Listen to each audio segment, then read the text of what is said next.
What if I told you the internet could disappear for just one day?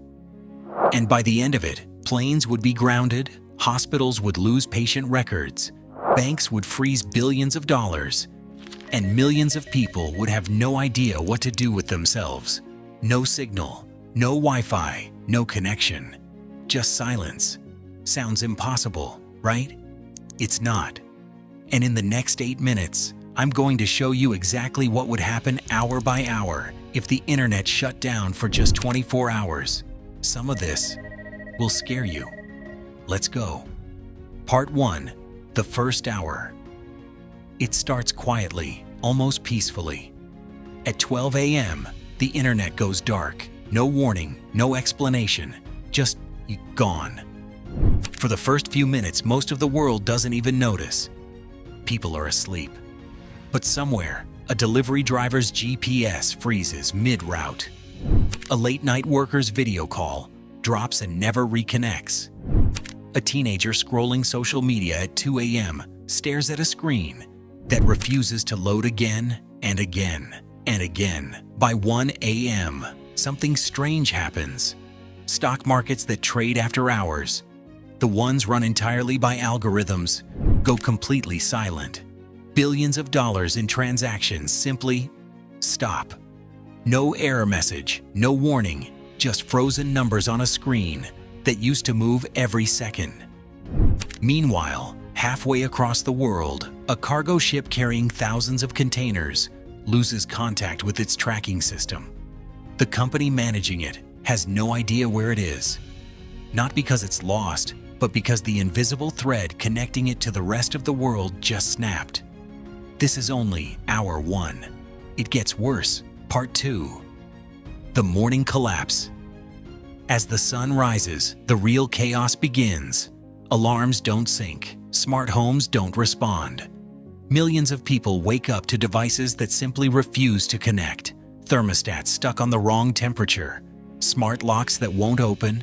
Coffee machines waiting for a command that will never come.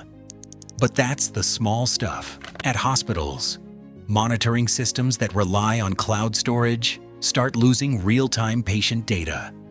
Doctors who normally access medical histories in seconds are suddenly flipping through outdated paper files, if they even still have them. At airports, it's chaos. Modern planes rely on internet-connected systems for weather updates, scheduling, and communication between control towers. Within hours, thousands of flights are delayed. Some are grounded entirely.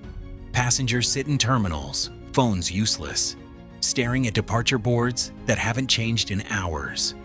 And here's the part most people never think about: traffic lights in major cities that are internet-synced start malfunctioning. What used to be a smooth commute turns into gridlock chaos, block after block, city after city.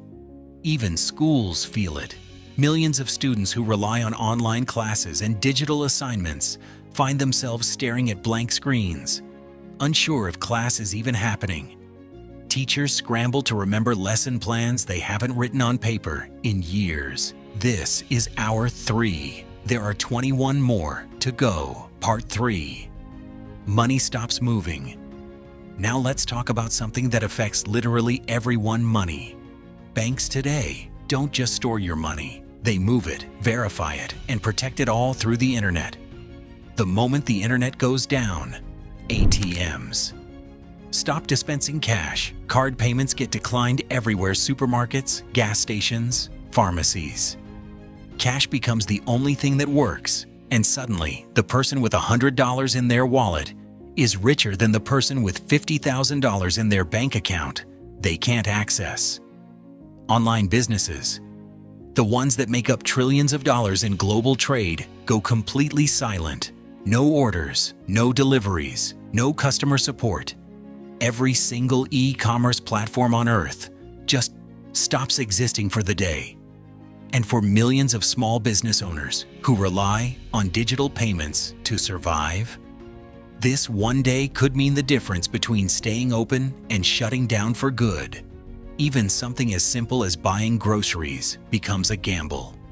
Long lines form outside stores that still accept cash, while people holding only cards stand outside, locked out of a system they never thought could fail.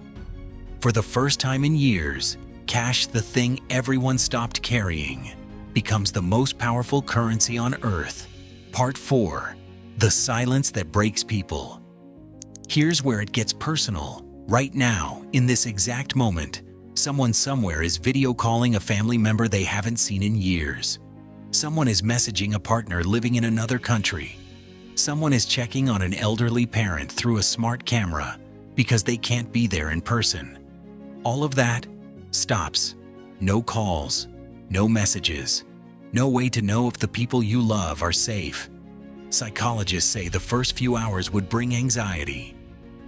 But by hour 10, hour 15, something else creeps in. A strange kind of loneliness. Not because people don't have anyone around them, but because for the first time in years, they can't reach anyone who isn't. We've built our entire emotional safety net on a connection we never see, never touch, and rarely think about. Until it's gone. Part 5. What actually survives. But here's the twist nobody expects. Not everything falls apart. Radio stations, the old outdated technology, keep broadcasting. Landline phones, if you still have one, keep working perfectly. Physical newspapers, printed maps, and cash-only local shops, they suddenly become the most valuable things in the world. And something beautiful happens too. Neighbors who haven't spoken in years start talking to each other again. Because for the first time in a long time, nobody has anywhere else to look. Communities that still remember how to function without a screen survive just fine. It's the ones fully dependent on digital systems that struggle the most. Part 6. The return. Then, at exactly 11:59 p.m., 24 hours later, it comes back. Notifications flood in all at once. Millions of messages, millions of missed calls. Stock markets scramble to catch up on a full day of frozen trades. News outlets rush to cover what just happened. And within minutes, most people go right back to exactly how things were before. But some people don't. Some people remember what it felt like to sit in silence, to talk to a neighbor, to look up instead of down. And for them, that one day changes something permanently. So here's the real question. We built the internet to connect us to everything, and somewhere along the way, it became the one thing holding our entire world together. Money, medicine, relationships, survival itself. Think about it. Every message you've ever sent someone you love, every payment that kept your family fed, every doctor's appointment, every job application, every "I miss you" text sent at 2 a.m. All of it running through wires and signals we never even think about until the day they disappear.